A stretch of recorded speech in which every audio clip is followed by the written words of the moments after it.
A very warm good afternoon to everyone. It is an honor to welcome you all to this insightful webinar on AI and machine learning in healthcare data analytics. This event is a collaborative effort between Sastra Deemed University and Clinosol Research. Clinosol Research is a leader in clinical research training and data analytics, bridging the gap between industry and academia. Clinosol delivers practical career-oriented training programs. The courses here include clinical research, pharmacovigilance, medical writing, clinical data management, AI and ML in clinical research, pharma digital marketing. Few of the key achievements have been mentioned here, and some of the main ideas to be implemented include expert sessions, hands-on workshops, conference and webinars. Also, it includes competitions and placements. We are now honored. We are now honored to welcome Mr. C.S. Mujibuddin, the founder and CEO of Clinosol Research Private Limited, to our event. With a master's in pharmacology and a master's in clinical research, Mr. Mujibuddin brings over a decade and a half experience from esteemed contract research organizations and pharma IT firms, training over 1,200 students both in India and abroad. It's his passion for nurturing global clinical research talent is evident through his active involvement in training sessions and continuous enhancement of course content. Under his leadership, Clinosol has established significant partnerships with industry leaders and professional associations, creating valuable opportunities for both the organization and its students. Additionally, he serves on the editorial board of the International Journal of Pharmaceutical Sciences Review and Research, further contributing to the advancement of pharmaceutical sciences. His dedication to excellence in clinical research, education, and his extensively industry experience make him a distinguished figure in this field. We warmly welcome you, sir.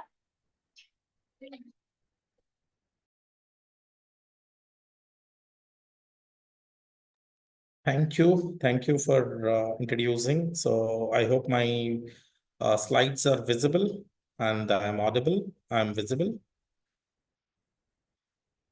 So can anyone give a heads up for me so that I can start my session? Yeah, so I think it's yes, if I'm not wrong. Yeah. Perfect.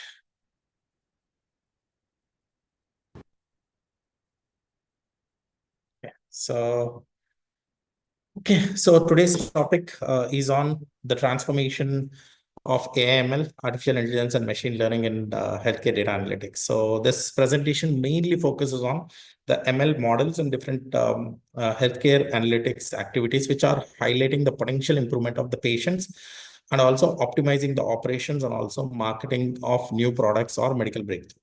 So I have divided this presentation into 4 parts. First one is how AI/ML models can be used by healthcare analytics for patient treatment. So that's the first part. Specifically for patient treatment, how can we use AI/ML models? That's the first point. Second point, how can we use this AI/ML models for hospitals, optimization of resources, and also optimization of facilities, and also understanding the predictions of hospital availabilities and medications. That's the second point, hospital organization. The third point is how AI/ML models are being used by pharmaceutical companies to identify and detect a new drug molecules to come into market. So that's a third model. And the fourth model is how the country governments are putting their areas of interest to develop new medications, or how they can put policies in place. So say, for example, there is a Kerala state where we wanted to invest more money for particularly for dengue disease. So what is making them to invest money and policies making at a particular state and location based on what factors we are doing it, we are going to focus. So 4 parts my presentation is being divided. First one based on the patients, the second one based on the hospitals, the third one based on the companies, and fourth one based on the country governments, that how they can put the policies. So my AIML session on healthcare analytics will be mainly focusing on these 4 parts. So without any delay, the first point which I wanted to focus is how we can use the AI ML model for patient-based diagnosis and also treatment, and which is called as precision-based treatment. See, the point here is the predictive modeling diagnosis is more important, and also the precision medicines, individual-based medicine treatment is more important. Say, for example, if you want to give any particular treatment for a patient, one treatment cannot be used for all the patients. How we can use the precise medication giving all the activities to the patient is something which we are focusing. The first point, the predictive analytics, how it can be producing our activity or how we can use it for the patient benefit. So first one, anticipating the diseases and also shaping outcomes. That's the first point. So the predictive modelings, machine learning algorithms, this can analyze the patient data because historically patient have so much of data. Say, for example, patient comes to a hospital and starts saying that, boss, I have sleep of this many hours. I have exercise of this many hours. I'm eating this much of protein, carbohydrates, and my dad and mom has this many diseases, and I'm allergic to this foods, and I'm allergic to this medications, and I'm having this many diseases, and I'm using this many drugs. And also I'm taking this nutraceuticals and herbal medications, and this is the yogasanas I am doing it. So this much data we have, including social history and medical histories also. How can you analyze the historic data of the patient to diagnose a particular disease? That's a predictive modeling, the machine learning models, which can be used to identify the risk factors of the patient. Now, say, for example, if patient comes and says that, when can I get a diabetes? So he's asking this question, when can I get a diabetes? Can you tell me when I can get diabetes and when I can probably have any kind of a chances of diabetes? Then based on the historic data of the patients, and we can understand and predict which is the disease which is going to happen in the patient, particularly in that particular patient. So that's something which is called as predictive modeling and machine learning modelings for providing the accurate or possibility of diagnosis before it occurs. Now, very recently, there was one machine learning model which was being developed, which can identify the breast cancer 5 years before it occurs. So that's the predictive modeling diagnosis of the patient based on the historic data to understand the futuristic disease of the patient. That's the first point. The second point is outcome forecast. So now say, for example, patient took a drug. Not necessary that the patient might have an outcome of the treatment. So AI models are being developed that how treatments are being given and how outcomes are being measured. The outcome forecasting is also important because patient will not continue your drug until unless he will have the outcome of the disease or outcome of the properly problem. So AI models can forecast the patient outcomes based on the treatment which are being protocols and also guiding decision making or by analyzing the previous treatments also. Say, for example, I'm taking 100 patients in a particular hospital. 100 patients have taken a drug. And what is the outcome percentage? I can understand, I can predict that outcome for a new patient to be given on the paracetamol. So that's what you can say that outcome forecast can be done for the decision making. So first one, we can use machine learning models for diagnosis, predictions of diagnosis. The second one, we can forecast the outcome of a diseases, what can happen, or outcome can be measured and we can plan the particular treatment based for the patients. So that's something which is very, very interesting and very important for us for understanding these two things. The second part, very, very interesting one, because everyone speaks about this, that's called as precision medicine. So one shirt does not suit everyone, one drug does not suit everyone, one treatment model does not suit everyone, and we are living in a polypharmacy model, which means that one patient does not take one drug, he might take 10 drugs, he might have 20 diseases, and he might have 20 social problems. The precision models which can give the individual treatment for patients, which are called as tailor-made treatments, the personalized treatments. So now AI can help to identify the patterns of patient genomic data, because the patient is having particular genome and a drug is going and interacting with the genome, then it might give more efficacy, less efficacy, no efficacy, more adverse event, or zero adverse event based on the genomic factor which is available, which is binding with your drug product. So that's where the beauty is coming, that personalized treatment can be given based on the genomic data and also the medical history data which is available with the patient, and understanding the tailor-made medications can be given for the personalized treatment for the patient. So this is one of the most interesting story, that we can develop the AI model and ML model to give based on which genomic factor, which drug can interact, and which polypharmacy patients can take this. Because, for example, a patient is taking 10 drugs and patient is having kidney failure. Those 10 drugs have to remove from the body, but it's very difficult because the patient is having kidney failure. So you can write a ML model that what possible aspects can happen in the patient, within the patient, so that you can prove personalized medication treatments. That's the first one. The second one, already we have spoken about this, the drug response prediction. So you have given a drug, what is the percentage of response you are expecting, you can predict it. So AI model can predict how individually can respond to a specific drug based on the genetic makeup. Particular genetic CYP genetic factors might be needed to metabolize a particular drug product. Whether this genetic product is there or not, and how it is binding with the drug, you can develop AI ML models. This allows the doctors to choose the more effective medications, particularly for patients, to avoid unnecessary risk, to give more outcomes, less adverse more possible treatments, and less problems. So now, first point I'm speaking is how we can use ML models in particularly patient-based treatment. First is diagnosis. The second one is precision medicine. The third one is drug response predictions, how we can develop the drug response predictions also. Now, the second part. So patients, we have discussed about it. One particular patients, you can develop ML models that you can give predictive diagnostic models, and also the drug response and outcome predictions, and also precision medicine. So while it is coming for hospital, now say for example, one particular hospital came up and said that, okay, tell me which month I will have more patients of this particular disease, which month I will have more roll in, or which time I'll have more patients. You tell me this predictions, something like that. So now I need operational efficiency. I need to utilize my resources, facilities in a proper way so that I can run my organization to the peak with a profit. So that's the streaming of or streamlining of the healthcare operations. How can we make this happen?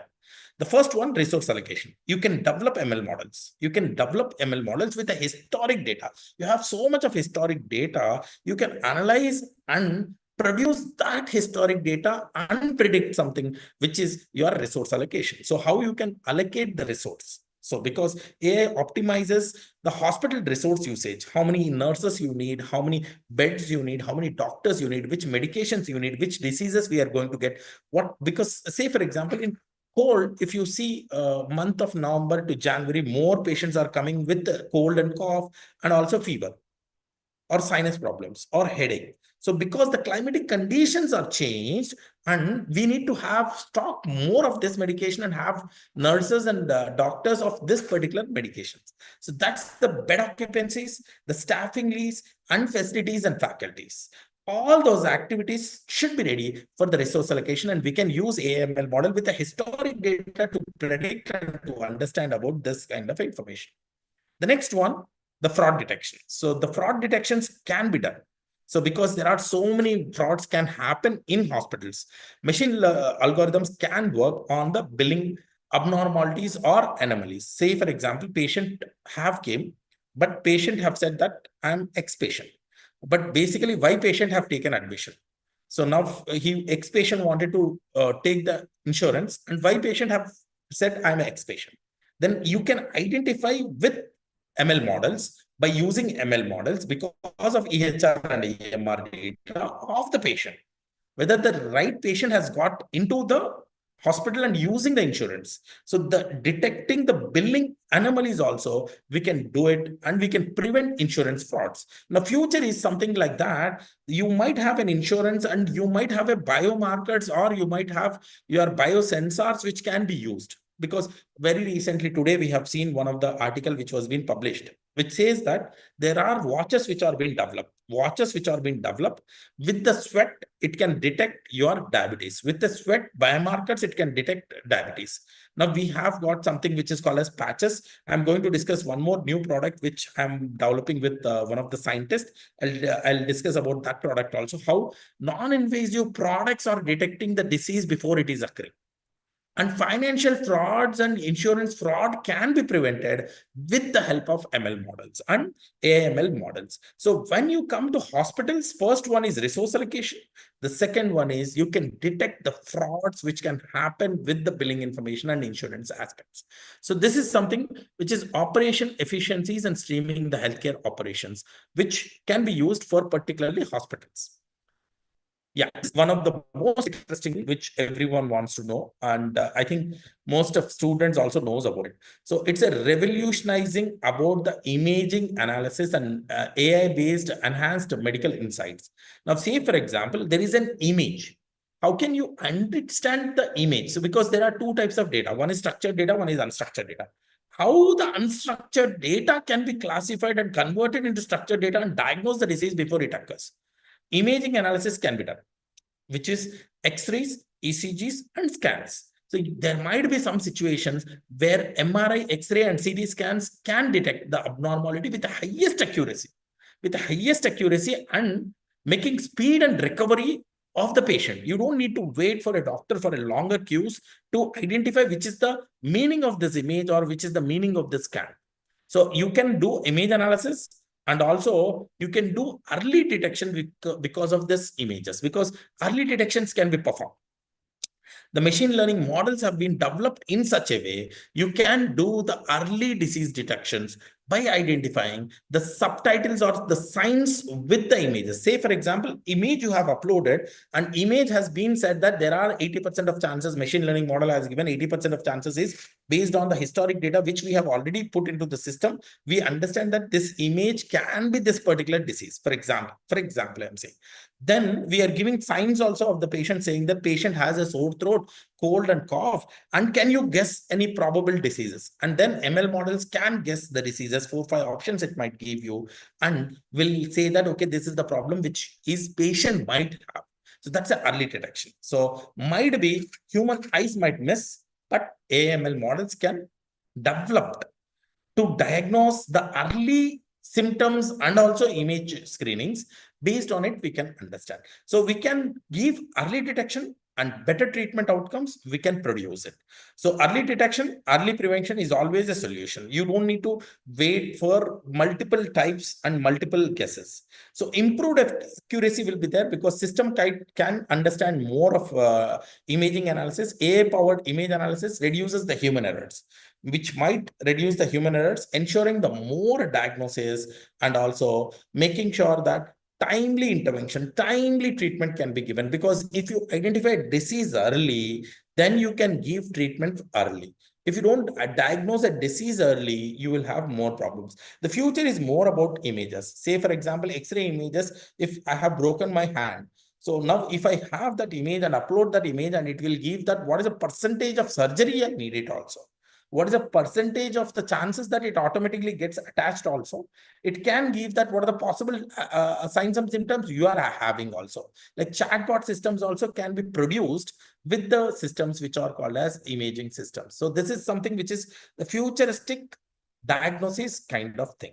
So now this is the first product which we are developing. So I'm working with a company which is SGP. I have joined very recently as associate director for research and development. So now this is the device which can be used by the patient.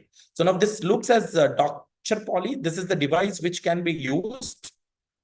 And the innovator is Dr. Ravishankar Polishetty. Unfortunately, he has not joined today for the session. He is in US and he's having very bad head pain. So he has asked one more session so that he can give more information about this product. We have developed a product which is like a device which is a non-invasive device which can identify all the 42 organs in the body, and it's a non-invasive. One drop of blood also is not needed, and it can give you biological signal analysis. So we have used a machine learning model by using Python.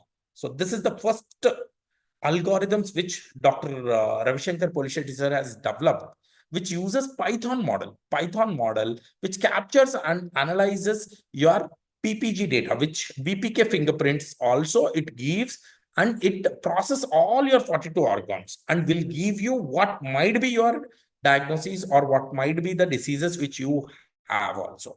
So this is the first kind of device which was being developed. I'm also working on it. So this is Dr. Poly. We have done so much research on preclinical studies, and we are conducting clinical trials also. So now this is a pioneering VPK fingerprints. So the Dr. Polly works on three characters. The patients are being classified, animals are classified into Vata, Pitta, and Kapha.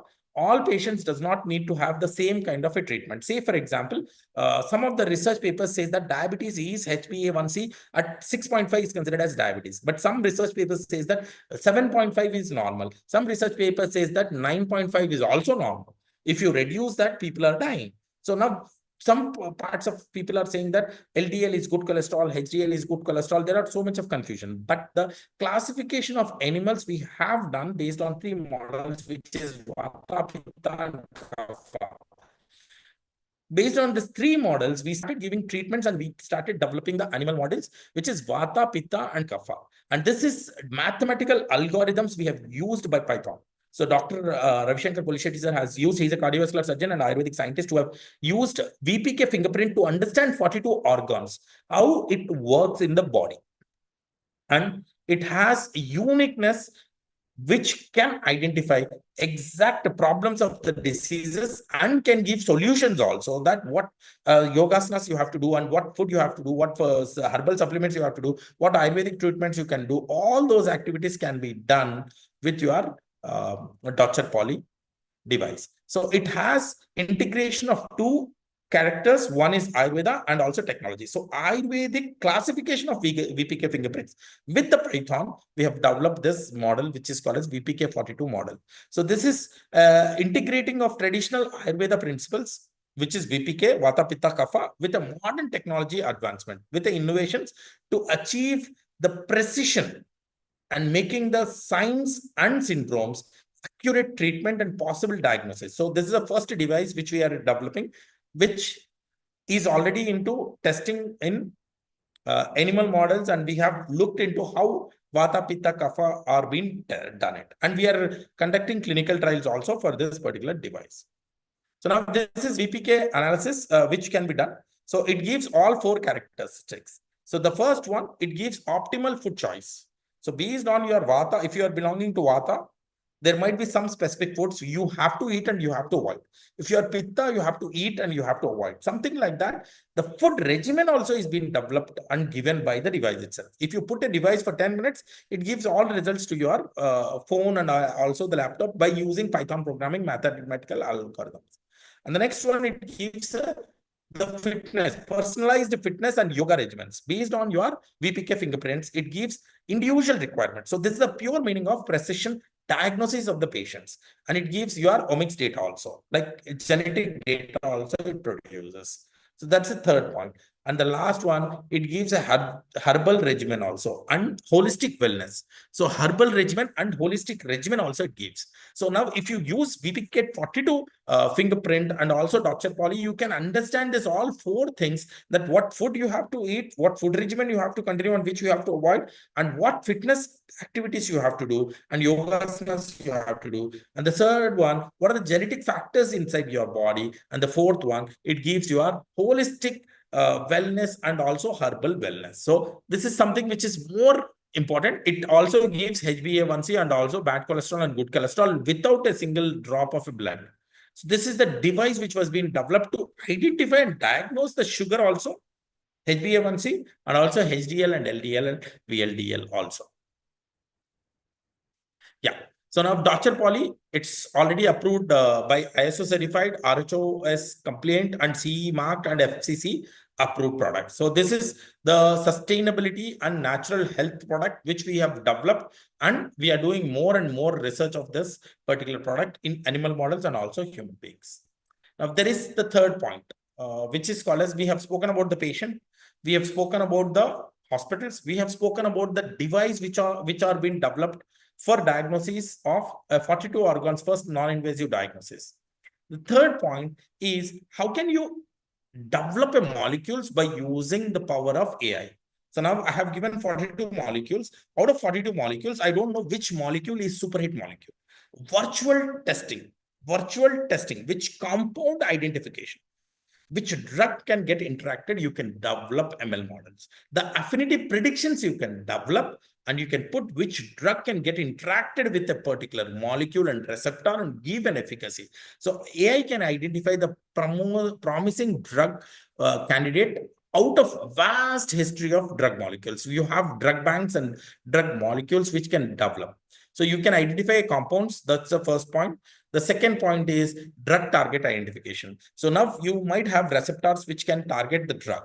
So that also you can identify, and you can target the drug target identification and interactions. What is the affinity and what is the predictions on how much strength it is having and how much it is giving responses to the medicine, you can understand. And then clinical trial optimization to identify the clinical trials. You conduct quick clinical trials, you can identify clinical trials by patient populations and also predicting the trial outcomes. Before it is completing, before it is you are continuing, you can identify the predictions, how you can do the clinical trials, you can predict it, the clinical trials, and you can continue the clinical trials for the predictions. So that's something which is clinical trial optimization, which you can do it. So that's your for pharmaceutical companies. For pharmaceutical companies, first is you can identify the compound. Second is you can detect a drug target identification. And third one is clinical trial optimization. And fourth one, you can do market research also. You can do market research that which molecule, which drug product, which patients want to take drug. You can do ML models, identify the causative problems in the patients and healthcare problems in the patients, and you can develop your own models, ML models for market research also.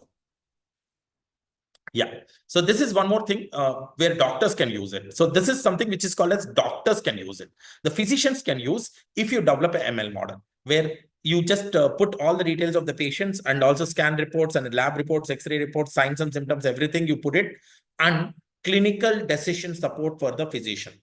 It allows a digital doctor for the doctor itself, and it can propose some answers to the doctor saying that based on this particular data, the outcome might be A, B, C, something like that. The clinical decision support can be given.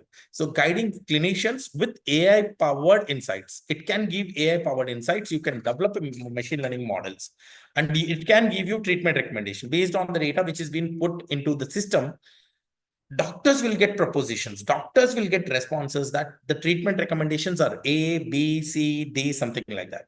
And then it can give you adverse drug reaction identification. Before it goes into the patients, it can identify that if you are possibly giving these medications, the adverse event identification might be this, and you can directly collect the adverse events from the patients and start giving the treatment also to the patients. And the last one, third one, is the treatment optimization, because the best treatment, the outcome-based treatment has to be given. The best treatment and treatment-based optimization has to be given.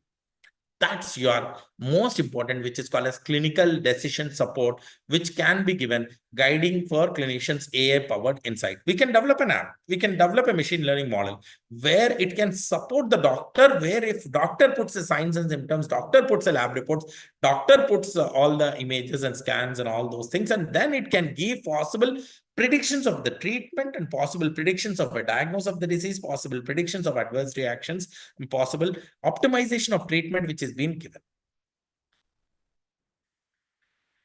Yeah.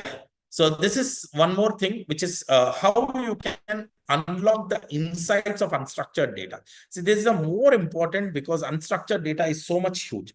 So say, for example, insurance data. Insurance data also is unstructured data. So we have got so much of data. For example, prescription notes or some clinical notes, which is being written by some doctor. So this is unstructured data.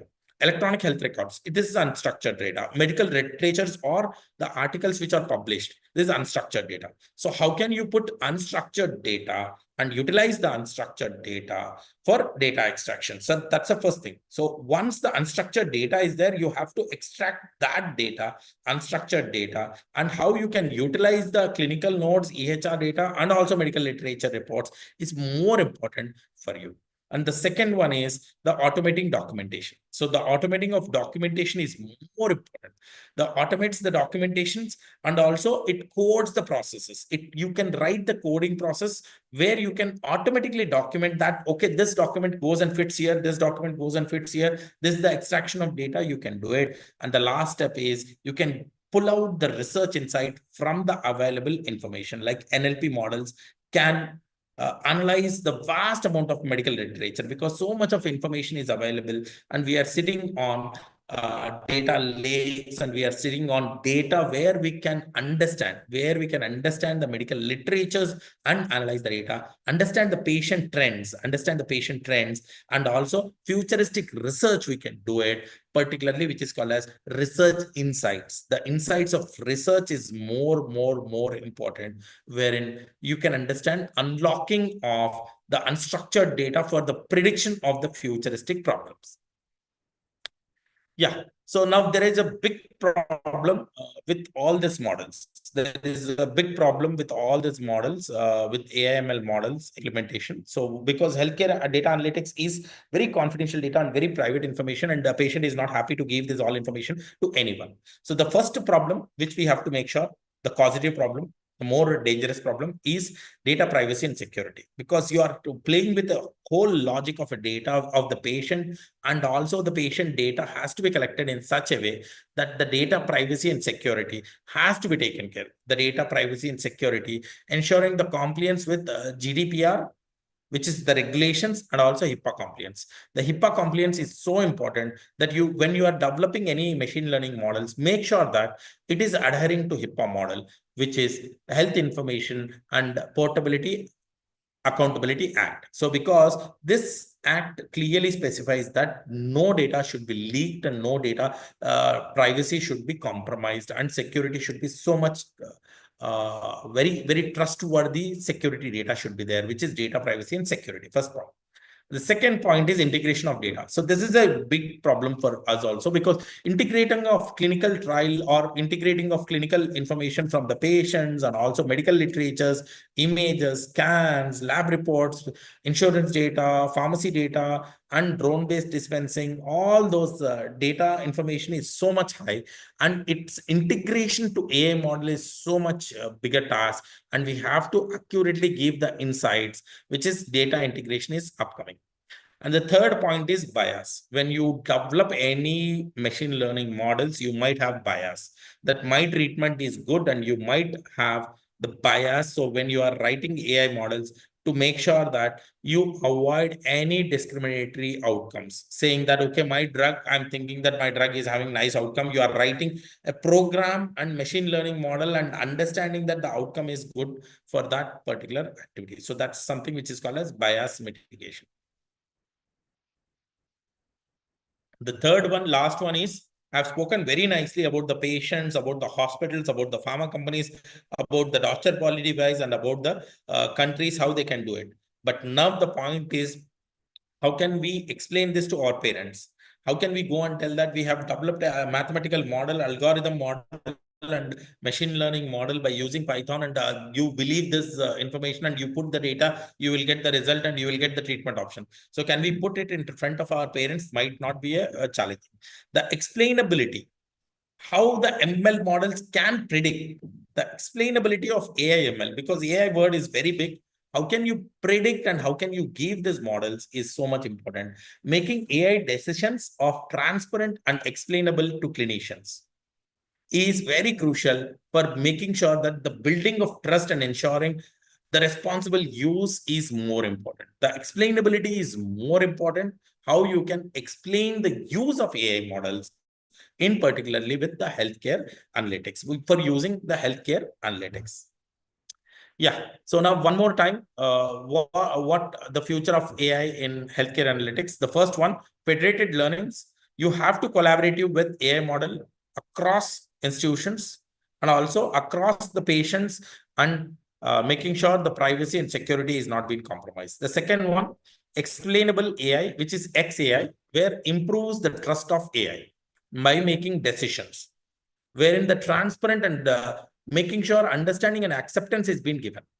And the third one, real-time analytics. So it makes sure that on-spot decision making emergency settings and providing the critical informations to guide the clinical interventions. How you can make sure guide the clinical interventions is more important for real-time analytics.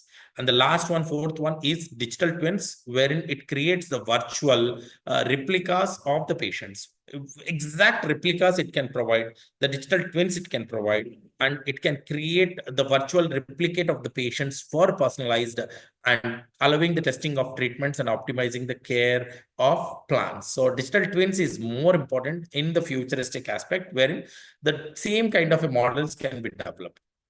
Now, already have spoken in particularly patients, you can identify the patients, you can diagnose, you can give treatments, and you can do follow-ups also. All those proactive follow-ups and optimized treatments and enhanced diagnosis and personal care and personalized medicine, everything can be done at the patient level. Second, at the hospital level, you can do operational efficiencies, cost management, and supply chain operations also we can do for the hospitals. And the third one, the pharma companies, we can do the epidemiological insight market research to understand which disease is going to occur more and how these diseases can be prevented, and what models and what diseases treatment can be put by the epidemiological studies, and accelerating the drug discovery for prediction and identification of the molecule and drug target responses, and also pharmacokinetic models and virtual screening of the drugs, and also clinical trial optimization can be done by the pharma companies, and disease prevalence and drug discovery. And fourth one, government regulation policies can be developed, policy development can be done, public health monitoring can be done, and compliance can be done in terms of the governments. So this is one more aspect. Now, these are application of healthcare analytics you can use for better patient care, identification of diseases, and also treatment and follow-up. Hospital can predict the patient inflow and outflow, and also optimization of resources. And also pharmaceutical companies can use the healthcare data analytics for making sure that epidemiological studies are being conducted, discovering the drugs faster, and also clinical trial optimization, and also government can use it for policy making activities for new drugs. And advantages, key benefits includes better patient outcomes and also lower cost, and smart decisions like smart pills or smart clinical trials and all. Data privacy issues are there, but definitely we can implement more standard implementation. And future directions is will focus on AI real-time insights and blockchain for secure data, where the data privacy and the security can be not compromised, and global collaborations for healthcare challenges. So now this is the contact us information. I've given my details here. You can contact me on mujib@clinosol.com, and we have given Dr. Ravishankar Polishetty sir also the details of mail ID and phone numbers are being given here. So I think with this shorter slides, I'm happy to answer any kind of questions. I think it's almost we have 3 to 5 minutes. I hope the other trainer also have joined, and I'll just check the other trainer whether the other trainer also has joined. In the meantime, I think Mohita, we can take some 4 or 5 questions, and you can put all the questions at once.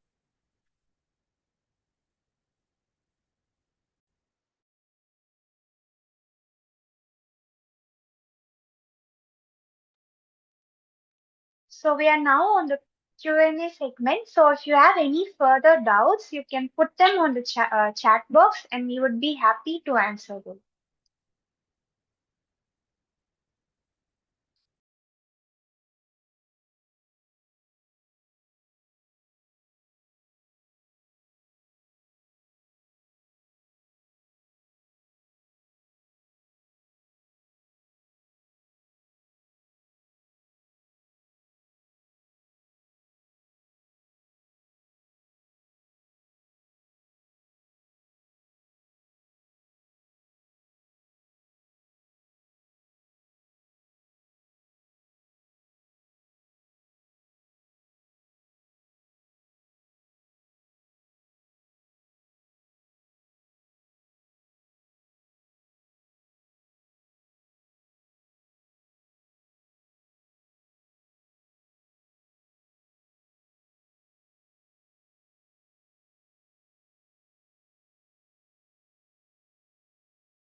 Okay, we are waiting for some questions. If you can let me know the questions, I'll be able to answer the questions. I think the trainer is also joining. So in the meantime, Mohita, you can read the questions if you have some questions. Yes, sir. So Sahana Fatima has asked, will VPK42 fingerprint technology help in accessing genomic info? Yes. If yes, how will it contribute to personalized medicine? Yeah, so this answer, Dr. Ravi Shankar sir, if he would have joined, he would have explained very nicely because he's the one who have developed this model, algorithm model. So I would ask one more time, Ravi Shankar sir, to take one more session. But answer at this point of time, they are assessing the genomic information and more information Ravi Shankar sir will provide in personalized medications. They're using Python model. So the data scientists should be happy that they are getting some kind of more futuristic activity. And I think I have already said to Suma Madam also that Ravi Shankar sir has accepted to take one more session for Sastra team. We will have one more session. Uh, Professor Shanti from Sartha has asked, slide 7 is most interesting one. Any tool in your side using federated learning? Yeah. As of now, I can let you know about this federal learnings in my. If you can drop me a mail, I can give you more information about federal learning. So one more time, very nice questions we are getting so that we can give answers. So more interesting. Integrated learnings is more important. Data science is not just a data science. Data scientists should work along with biotechnology, microbiology, and medical person and also pharmaceutical person where integrated learning can be developed. So more interesting activities should be there, which can be collaborative research. See, I'm a pharmacist by profession, but might be this session, most of data scientists and biotechnology and microbiology people might have joined.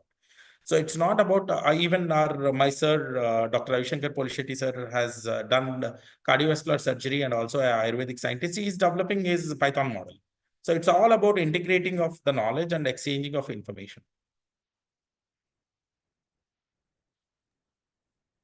Sir, they have asked in what skills we should develop in order to enter into healthcare data analytics. Like what are the skills we should improve in our as a students or as anyone who's interested in healthcare data analytics, in what skills should we Yeah, improve I ourselves? think I think more of attending this kind of webinars and conferences and workshops, more importantly, are will be useful for people. So wherein they can learn more about this kind of activities.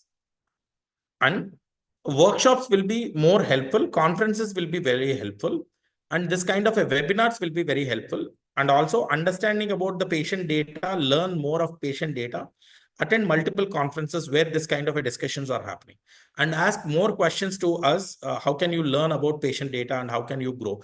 Because it's always integrated research. So that's what I'm trying to tell. Integrated research.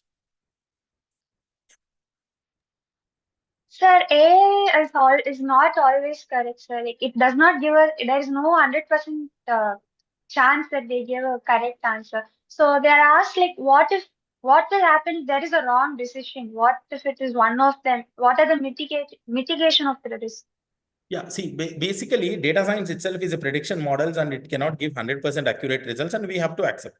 But we are not stopping machine learning because if you stop, someone else will develop that models. And by 80%, if you are giving accuracy, it's very good only. 20%, it's okay. 20% it's not giving accuracy, but 80% patients are getting early detection and early treatment. We're not discussing about the 20% of the people who are getting the problems and inaccurate results or this. We have to make sure that that 20% also inaccurate results can we make it to accurate results. Something like that, because everywhere there is a chance and everywhere there is activities to be done. I hope I have answered. Yes, sir. We are taking the more positive side. Yeah, yeah. I Sir, think Mohita, Sangeet also have joined. Let me make okay, him. sir. Sangeet Kumar has joined. Let me make co-host. Hey, Sangeet. Good afternoon. You're able to unmute yourself now? Yes, yes, I'm able to unmute Perfect. you. I'll take one last question, Mohita, Yeah, yeah, because sure, sir, Sundar sure. has joined Mohita. I'll take last question. And remaining all questions, I can do it later on also. Any Sir, last question? Sir, they have asked to share some light about the ethics and basic of bias of using AI in healthcare. So yeah, you have asked so difficult question because ethics comes in a picture because we only don't follow how system can follow the ethics and follow the bias. Human beings, we are not following ethics and bias only. We are showing that you are from this people, you are from this place, and you are from this. How can you avoid this? So maximum amount of time. This is something which is funny that there are two robots which were discussing about ethics and bias in Dubai. And human beings, we are not doing this kind of activity. We need to plan some models which can prevent the ethics or which can follow some good ethics and also prevent bias. So we have to develop some models in AI in healthcare. Yeah, Mohit. So one more, sir, if will any of the students get any chance for internship with our clinic? 100%, no doubt about it. You just let me know. My mail ID is there. Yes, SGP sir. team is ready to give. I am happy to take any internship from Sastra. Suma madam knows about me.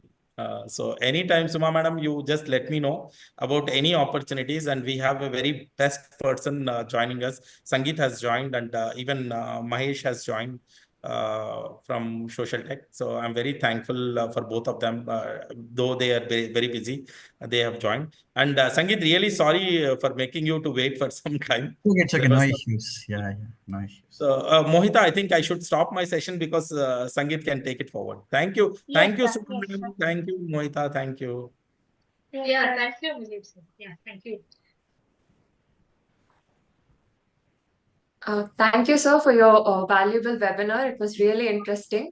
Now, moving on to the next section of webinar, we are excited to welcome our next guest, Mr. Sangeet Kumar, a distinguished data scientist with an exceptional background in artificial intelligence, data science, and business intelligence. Holding an MSc in these fields, Mr. Sangeet brings over 7 years of hands-on experience in advanced domains like machine learning, deep learning, computer vision, NLP, and generative AI. Currently, he's making a significant impact at Grammarly, where he continues to lead the way in delivering innovative AI driven solutions. In addition to his professional work, Mr. Sangeet is passionate about teaching and mentoring, having guided over 200 aspiring data scientists and AI professionals through bootcamps, seminars, and workshops. His contributions extend beyond the classroom as he is recognized leader, regularly speaking at industry conferences on AI trends, ethics, and the applications of deep learning. Mr. Sangeet's commitments to driving AI adoption and innovation has earned him widespread recognition, and his ongoing work continues to inspire future leaders in the field of AI. We once again welcome you, sir. Yeah, thanks for welcoming. So yeah, good afternoon all. This is Sangeet. So I'm working as AI engineer from past 7 years, and so currently I'm working with Grammarly. It was an AI application. So parallelly, I'll be mentoring students and I'll be teaching students in institutions. So today I'll take you through. So let's say this is a quick introduction about me. So I'll take you through basic. I'll just give you basic knowledge about how data science and AI is getting used in healthcare sector. Okay, in healthcare domain. Okay, so let's say I'll give a basic understanding about that, and before that, um, I just wanted to understand whether, let's say, Nivisha. So I just wanted to understand a small Yes, sir. thing, small information, basically. So if how like data science and all, is there any introduction about that to just participants, or have to be in very layman terminology? So what level should I use? That's what I just wanted to understand, because I cannot take introduction about everyone. So yeah. So, I guess as a students, we have a basic understanding about data science. So, Okay. you can go with the intermediate level. Okay. Fine. Yeah. So Thank you. I'll start with a basic question. So we all can answer that one. So what exactly is data science basically? So what exactly the term data science defines means, let's say whatever data we have, whatever information or whatever facts we generally have, so we do derive that fact. Uh, from that fact, we try to derive some information out of that. Okay, so which will be useful for the businesses. Okay, so that's where our main focus will be. Okay, so as a data scientist who is working uh, in a sector, basically in any sector, I'm talking about a generalized sector. It can be health, it can be real estate, it can be sports. Okay, so it can be finance, banking, any sector. Our role as a data scientist is to make some business decisions and help like organizations grow. Okay, so that will be our main motive. Okay, so in that process we are trying to do few things here. Okay, so few business decisions or few business outcomes. Okay, so especially when I specifically, if I talk about healthcare domain, so in this uh, recently artificial intelligence and data science is taking over different aspects. Okay, so I'll start with a basic use case that surprised me these days. Okay, so I've been going through a blog in LinkedIn, so I've surprised with that. So the use case was very simple. Okay, so every hospital or any like medical organization, they'll be having the patient details. Okay, so they'll be having entire patient details, right? So what diagnosis they have went through, or what is their personal details, uh, like every detail from their childhood. Basically doctors take that details from us, right? So they'll be having every detail from about their patients, how many days they have stayed in the hospital, what all medications we have given, right? So everything, they have every information about their patient.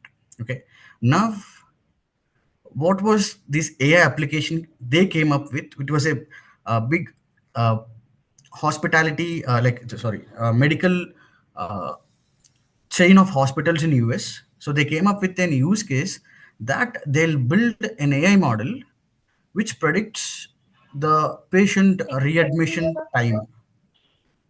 Okay, yeah, yeah, sir, the slides, can we have it in full screen, sir, so that it will be visible for us more clearly? yeah, yeah. I haven't started yet. Yeah, yeah, sure. Yeah. Sure. Yeah, Thank you. yeah. So, yeah. So to continue, so they have built an AI model which predicts in how many days does this patient will be admitted back in the hospital. Okay, so that's what the model was trained for. Okay, so what was the purpose of that model? Okay, I'm just giving a use case that I found interesting. Okay, so what could be the reason for building that model? Any guess or any answers, you can put it in the chat box. Okay, so surprisingly, that model was built just to grow the business of the hospital. Okay, let's say I'll explain how they are dealing with that. Okay, so let's say a patient got admitted, he stayed for 15 days and he got discharged. Okay, now they built a model, they sent his information to the model, and model predicted that this particular patient will get admitted back in 45 days. Okay, now next 20 days or after 30 days, they'll start sending their promotional messages to them. Okay, so we have 40% off on certain diagnoses, we have 30% off, 50% off. Okay, so with that, what exactly they were dealing with is business, that they're completely doing their business. Okay, it is one use case that I found interesting, I just wanted to share with you guys. Okay, so likewise they went, surprisingly they went into that deep. Okay, it was kind of roots, right? We don't expect, right? We generally don't expect that such kind of use cases, right? Got my point, everyone? So yeah, that's where AI is taking over every market, every industry. Okay, so they were dealing with different diagnostics, treatments, and operational efficiencies as well in this healthcare sector. Okay, so now majority of times as we all know that uh, in data science we have different types of data. Okay, so one is kind of a tabular format data, that is Excel sheets, okay, or CSV files. This is what the basic data that we deal with. Okay, and another type of data that we have is image data, images and videos. Okay, and other type is text data, that is docx, pdfs, kind of mp3 files. These are different kinds of data. Okay, so majority of times the data will be a combination of CSV files and images in healthcare. Okay, so let's say for example, if you observe this second point here, okay, there are many models that came up, many models that came up with these X-rays, MRI scans, or CT scans, images. Like they'll try to predict whether there are cancer cells in that images or not. Okay, scan images or not. Okay, so they'll be building a model here, they'll be building a model which predicts whether a particular scan image is having some cancer cells or so on, many use cases, right? But yeah, we are able to deal with those kind of images, we are getting out some prediction out of the model.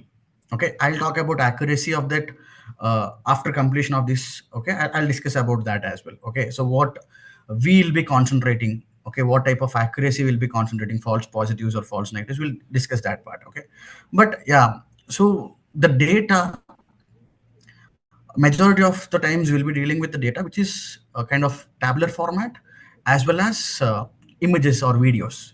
Okay, now coming to this point, what will be the primary job of a data scientist? Okay, so we are building these use cases, right? So we are feeding a scan image to the system, system is predicting whether there is some cancer components in that system or not, in that image or not. Okay, so is that like the job of data scientist is done by doing this job? I would say no, because data scientist, when dealing with any application or in any project, one of the key component of a data scientist, okay, let's say we in our college will be learning machine learning, deep learning, Python. So we'll be learning all this stuff, SQL, so on. We'll be learning all this stuff, but the major component for a data scientist is domain understanding. Okay, so I would say that more than technical, the people who has domain understanding. So when I say domain understanding, that is sector based understanding. Okay, so let's say we are talking about healthcare sector.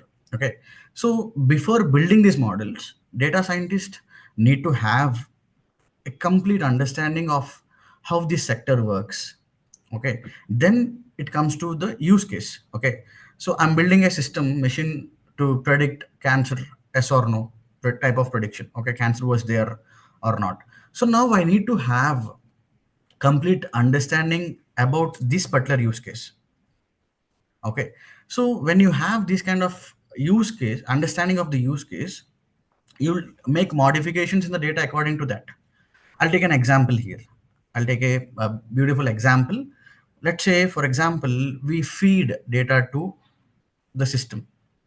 Okay, right? So before feeding data to the model, okay, so we have to perform certain data pre-processing. Okay, data pre-processing. Okay, so in that pre-processing, what steps I have to take? Okay, what steps has to be taken? Okay, so in that cases, let's say for example, if you give a scan copy or an X-ray or MRI scan, a CT scan to a doctor, if you show him these scans or X-rays and also on, okay, what doctor does generally? He just puts that or he just looks through that uh, X-ray copy through light, right? So they'll be observing through light. Okay, so why are they observing through light? Is because they wanted to understand what exactly. Okay, because it was in grayscale. Okay, so now to understand every detail of that scan, okay, they'll be looking through the light. Okay, now in order to make machine understand the same thing, what should we do then? As a data scientist, we have to do similar pre-processing, right? We have to increase the brightness or something, some kind of enhancements to that image in order to make machine understand better, right? So that comes up with the domain knowledge. Okay, that comes up with the domain knowledge, and we have to acquire that knowledge as a data scientist. Okay, so building models. Okay, let's say, I guess most of you guys might be building models, okay, and training some machine learning models, or uh, kind of deep learning models as well, right? But yeah, so take it as a tip, try to go through the domain, try understanding the domain. So definitely it will be helping, it will be help you in lot of spaces. Okay, so as soon as let's say in the interviews or somewhere in such kind of scenarios, domain understanding plays a key role. Okay, so just acquire that knowledge while you are working on any project. Okay, so likewise I've given you few use cases here. Okay, so AI in medical imaging and diagnostics. Okay, and it is kind of more efficiently used in drug discovery and development. Okay, let's say if you use for example, I'm just using different, I'm just taking different companies names. Okay, how they are using AI and all. Okay, if you go through an app called Practo or similar kind of uh, companies, they have kind of medicine delivery apps, right? Okay, so what let's say if someone or if anyone from you might have used that app, right? So they'll ask for prescription. Okay, so prescription, we'll be uploading our prescription. Okay, so it automatically reads text from that. Okay, so I'm not talking about this drug discovery, I'm giving an use case. Okay, don't get confused. Okay, so in such cases, system automatically extracts the text within that one. Okay, so it is one of the use case of NLP, natural language processing. Okay, so from the document we'll extract content from that automatically. And if you observe, we know how the doctor's writing will be, right? Okay, so we have to train our systems in such a way that it understands it, like doctor's handwriting itself. Okay, there comes an use case of AI there.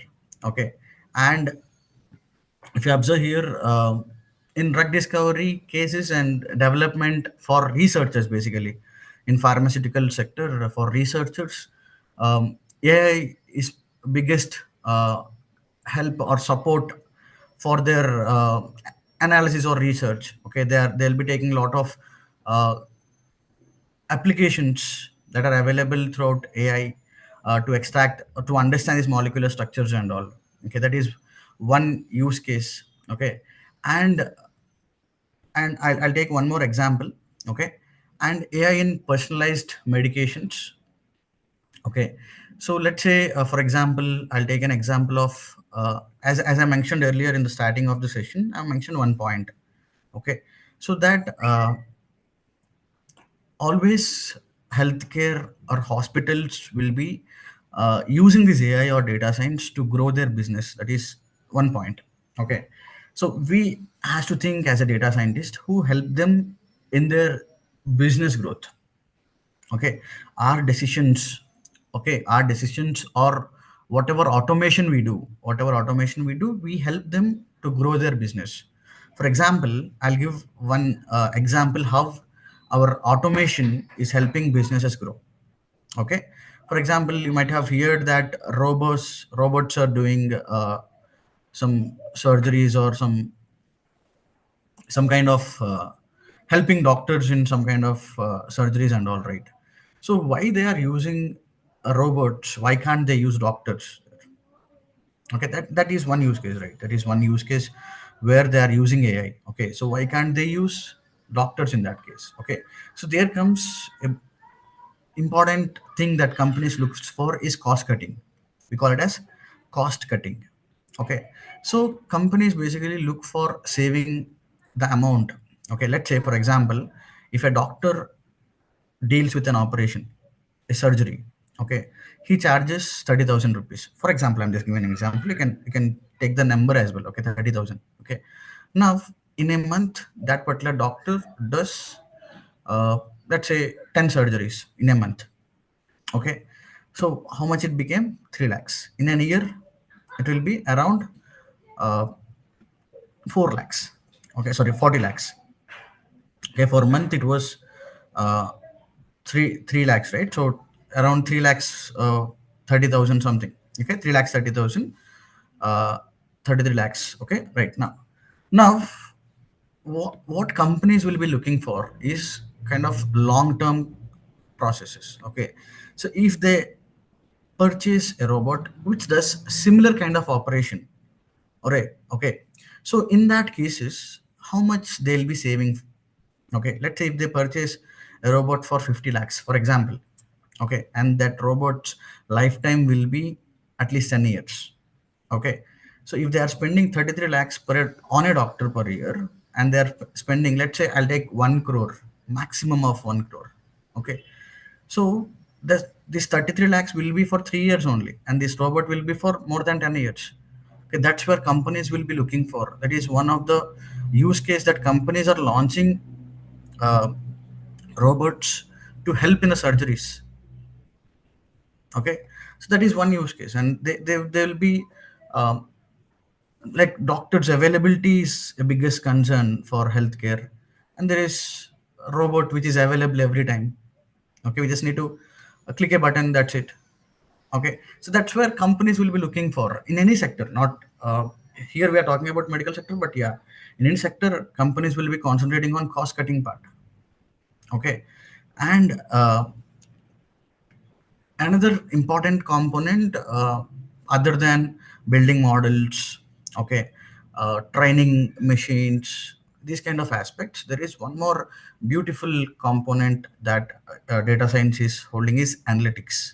Okay, so patient details, so every hospital has their patient details, every healthcare company will be having patient details. Okay, so in that space they'll be doing a lot of analysis, they'll be coming up with lot of analysis with respect to their health. Okay, so they'll be coming up with personalized kind of recommendations to them. Okay, let's say a patient's health history was there with the hospital. Okay, so can't they recommend personalized uh, kind of treatment to them? Okay, personalized medications to them. Okay, so by performing a lot of detailed analysis they'll be doing this. Okay, so there will be a team for complete analysis for every healthcare organization. Okay, so ultimately if they recommend you a personalized medication or a personalized uh, thing that you can use it, okay, so you'll definitely be purchasing it, right? So that ultimately the growth of the company will be increasing, the company will be growing, right, ultimately. Okay, so the sales of the company will be increasing, and they can uh, increase their sales. Okay, so that is one use case. I've spoken about this robotic surgeries. Okay, and here comes I'll talk about this precision. Okay, and yeah, when it comes to the accuracy of machine learning, deep learning models. Okay, so as I guess we have discussed the same point, right? So as accuracy will not be 100 every time. Okay, but in medical sector we have to be very precise. Okay, so very precise in that case of 99, more than 99%. Okay, so no model or kind of decision making model, whether there is cancer or not. Okay, so as we feed in a scan copy, a machine predicts whether there is cancer or not. Okay, so no model will be kind of can't be right, so we cannot be 50-50 chances, right? Okay, so yeah, we cannot say that, okay, you have cancer, I'm 50% sure, right? We cannot say that, right? So we have to be 99 or 100% sure. Okay, so we have to continuously fine tune the models until we reach uh, a threshold accuracy. So there will not be kind of, will not take it as for like around 80, 90, we cannot take it. So there will be a threshold set by the industry, okay, for that particular use case. Okay, so we have to match that threshold. Okay, and then what are the chances that there can be an error? Okay, definitely there have been errors. Okay, let's say for example, everyone, most of us in COVID-19, we might have tested. Okay, so we might have given COVID-19 tests, right? Okay, so we observed that a lot of people got, let's say, for example, misclassifications like RT-PCR machine might have went wrong. But what is important is there will be two kinds of misclassifications. There are two kinds of misclassifications. One is false positive, one is false negative. Okay, so if a machine predicts falsely as negative, okay, even though that person is having COVID, for example, okay, so that person is COVID positive, but machine predicted it as negative. That is one case of misclassification. So the other case of misclassification is that patient is having COVID, sorry, not having COVID, but machine predicted it as positive. Got my point? One is negative, actually negative, but machine predicted it as positive. Other one is the patient is having positive, but machine predicted as negative. So vice versa. Okay. So which one is danger out of these two? Okay, so that is what we have to concentrate. That is what we have to concentrate when we are launching any model in health sector. We have to be very particular about that particular use cases. Okay, so in that cases, if a person is having COVID that is positive, but model predicted, that is RT-PCR predicted as negative, false negatives is highly dangerous in that case.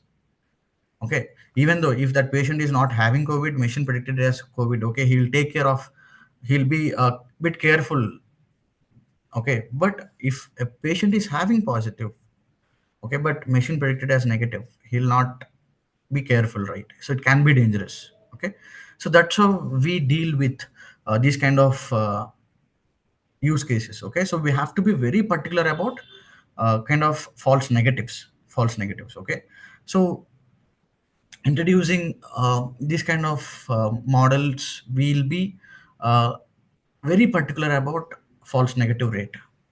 Okay, in that cases, okay, in that case, so it will be varying from use case to use case. Okay, we have to be very particular about that. Okay, and this is one sector, administrative automation. So every hospital chain, they'll be having their administrative jobs, right? So managing patients, managing doctors. Okay, so in that cases, they'll be using some tools where they'll be efficiently working on this part. Okay, and yeah, we know that. So these days there are many apps where you can take uh, kind of real-time measurements. Okay, so continuous sugar like monitoring systems. Okay, so in a way that they are using, let's say, I'll put a chip, I'll attach a chip on my hand here, and I'll be getting real-time uh, sensor values to my mobile. Okay, and it also gives us complete analysis of that. Okay, and parallelly, if someone might have used this one, okay, they knows that it gives us the recommendations of food. Let's say I have attached continuous glucose monitor system. Okay, so which monitors the sugar levels in the body. Okay, so that system continuously monitors the sugar levels of a patient. Okay, of a person. Okay, and he can see all his details after having food, before having food, after having what food, how was that. We can enter every detail into that system, and it gives us the recommendations of the food, the medications, everything. Excuse me. So we can discuss with kind of AI chatbots. Okay, so we can ask our queries based on the measurements we got. Okay, so it will answer, it will be answering. So we have lot of use cases came up these days. Okay, so along with this continuous glucose monitoring systems. Okay, so we can, it will give us a lot of recommendations of food recommendations, medication recommendations, lifestyle recommendations. So kind of what kind of lifestyle changes we have to make. Okay, personalized lifestyle changes. Okay, so these kind of patient monitoring systems has been there in the market these days, which uses AI internally. Okay, and so the challenges and ethical concerns that we have are a lot. Like, definitely the data privacy is the biggest uh, concern for any organization these days. Okay, so they don't have kind of medical images or kind of data content. Okay, so anything by their own, they'll be doing a lot of web scraping or collecting it from different organizations in different ways. Okay, so these are kind of ethical concerns we have to be careful about, and then building models on that. Okay, so yeah,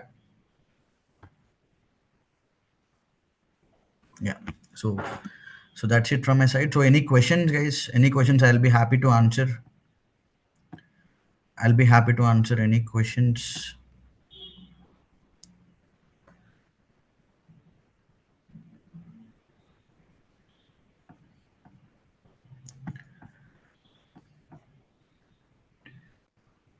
Thank you, sir, for the webinar. It was really interesting and engaging. So I asked the participants to post the questions in the chat box. So we have a couple of minutes to answer.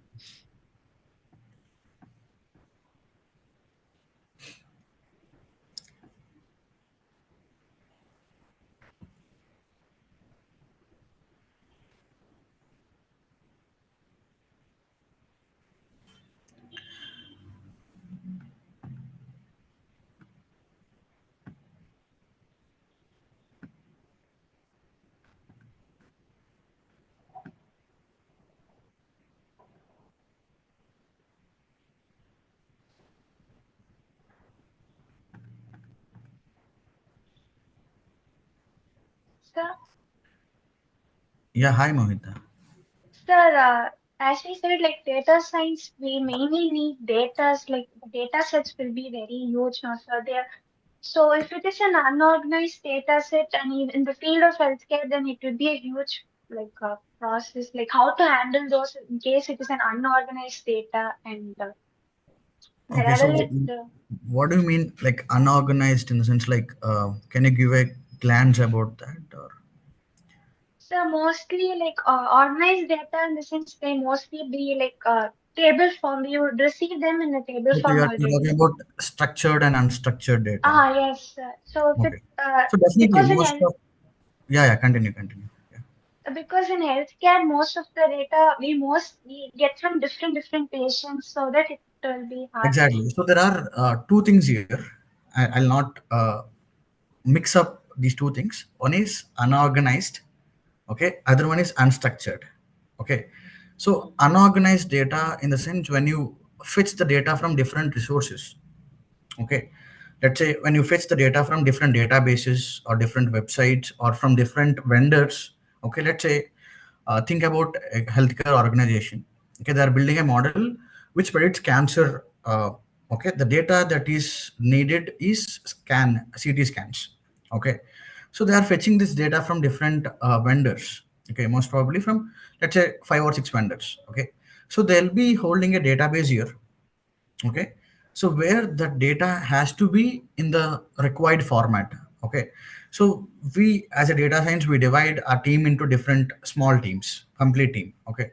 So one team will be completely concentrating on the data processing, okay. You might have heard about a term called data engineering, okay. So data engineers will be working on top of data scientist, okay.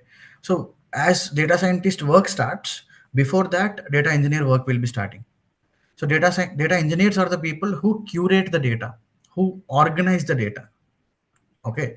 So they does their job by organizing they'll be putting entire data into one database in a required format, okay. So we take PNG files or JPEG files, let's say, for example. So they curate that data and they'll be putting in an organized way and they'll give it us. So now what is our job is the data what we are dealing with is unstructured. We call images, videos, PDF, voice data. These all are unstructured data. So we'll be using some computer vision techniques to deal with this unstructured data, basically. Okay. Yeah. Yes, sir. Thank you, sir. Yeah. So we have one more question. Yeah. It is from YouTube. So that how can AI optimize drug discovery?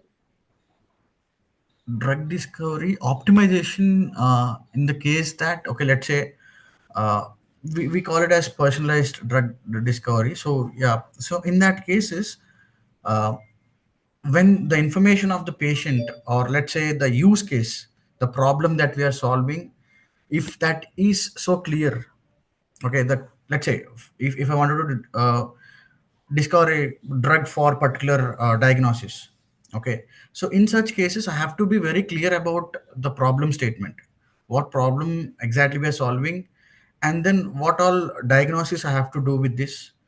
And if I have this data clearly, so we have to make the data very clear that we are solving this problem. Okay, so the data should be very clean, and it has to make sense actually. So that's the main thing. Okay. Sir, can AI can be used for to whether predict whether a drug is a good lead or not? Whether a drug is good lead or not? Lead or not, uh, I didn't got exactly good. Like whether we can use AI to predict a drug, a specific drug is a good lead or not. Okay, to start with, I guess, let's say, I guess what you're talking is, not to start the medication, uh, that should be a good start or not. That's what you are saying, right? Okay. So, yeah, yeah, let's say generally AI systems are recommending medications these days. Okay, so in such cases, we have some models available. Let's say in organizations particularly, they have certain models where they have these use cases of giving complete details of the diagnosis. Let's say, for example, in the apps like Practo. Okay, so medical apps, they have this use case of recommendations of medications. Okay, so if you give your prescription, so AI chatbot is prescribing the medication as a starting point. You can take it as the starting point of that one. Yeah.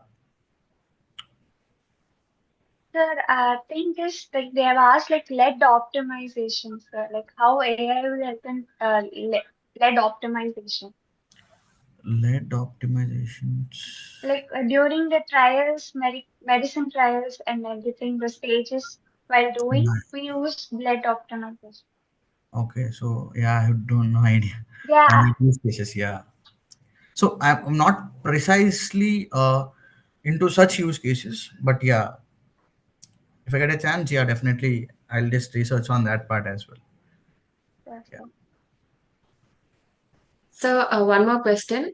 Since there was a slide regarding the ethical and regulatory concerns in AI, Yes. so how do we address bias in AI models used in healthcare analytics? Okay. So definitely, majority of the data is biased data. Okay. If I talk about the data, so majority 99% or 98% data is biased. Okay. So let's say why I'm calling it as biased is because let's say if you got 100 scan copies, CT scan copies of 100 patients, out of that 99 patients or 98 patients will be positive one, like they'll not have any cancer. Will that is the availability of the data. Only 2 or 3 patients having cancer will get that data. Okay, so we have different techniques. Okay, so to assign different weights, we call while building the models, while building computer vision models, we have a concept called as class balancing. We call it as class balancing. Okay, so it is imbalanced class. Okay, so in that case of class balancing, we have this class balancing technique where it assigns more weight to the majority class. So here, no cancer is the majority class, and having cancer data is the minority class, which has only 2 or 3 records, for example. Okay, so we'll assign the weight, higher weightage to the less data, that is minority data. Okay, now with that, it might balance our data. Okay, so there are different techniques like upsampling, downsampling, but yeah, they might not work to some extent. But yeah, class balancing technique will help us a lot while dealing with these biases. Okay, yeah. Yes, sir. Thank you, sir.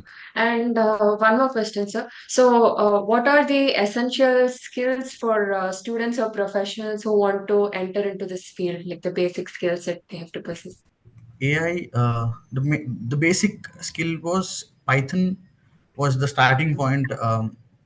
We deal with Python as a programming language. Okay, so students also need one database based technology like SQL, NoSQL, MySQL, something, some kind of technology with respect to database, and one uh, data analytics, that is data intelligence side, business intelligence side, like Power BI, Tableau, this kind of tool, and then data analytics and machine learning.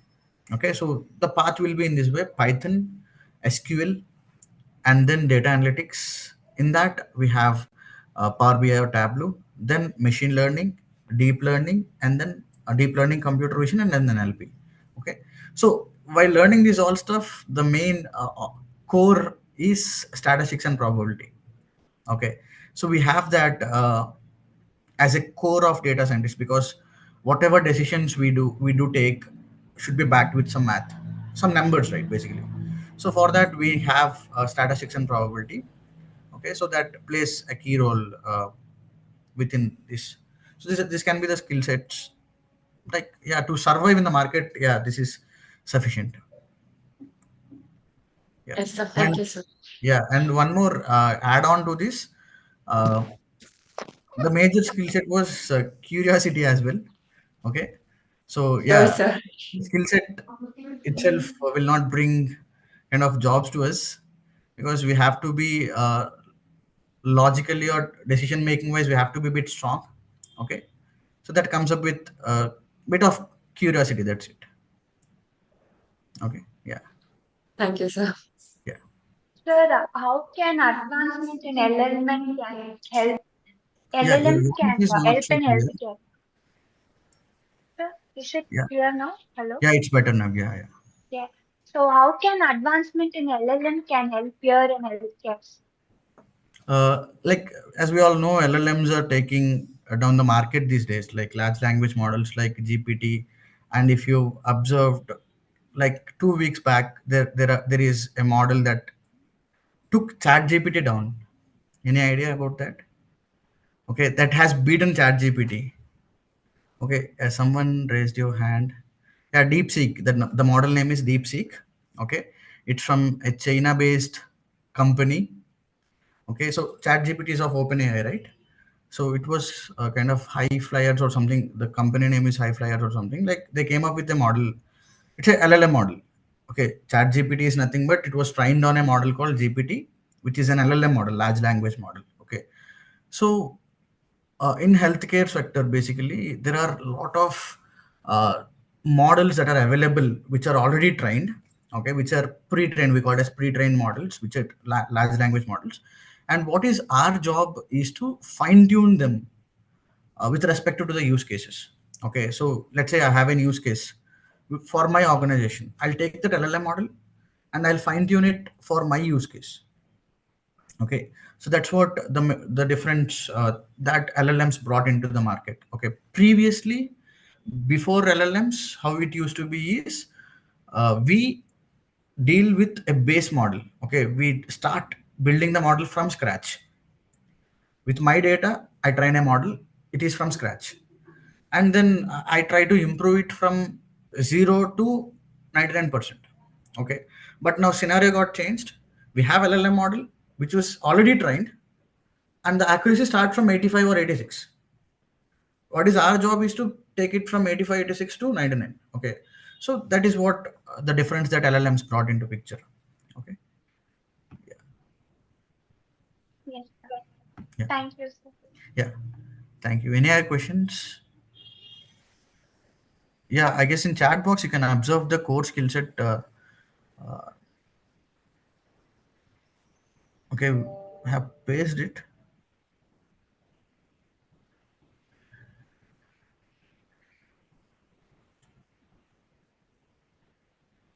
Okay,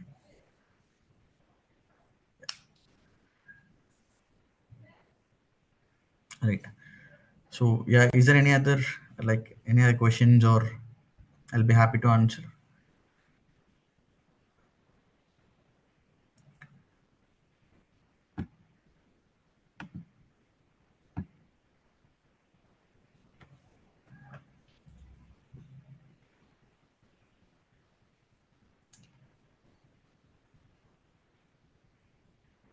Right. Right. Then I'll take this opportunity. Thank you for the opportunity, guys. Okay. Thank you, sir. Thank you, sir. I hope every questions was answered, and if Yeah. not, I think you can contact him further. So thank you, sir. So now coming to the end of the session, I'd like to have a vote of thanks.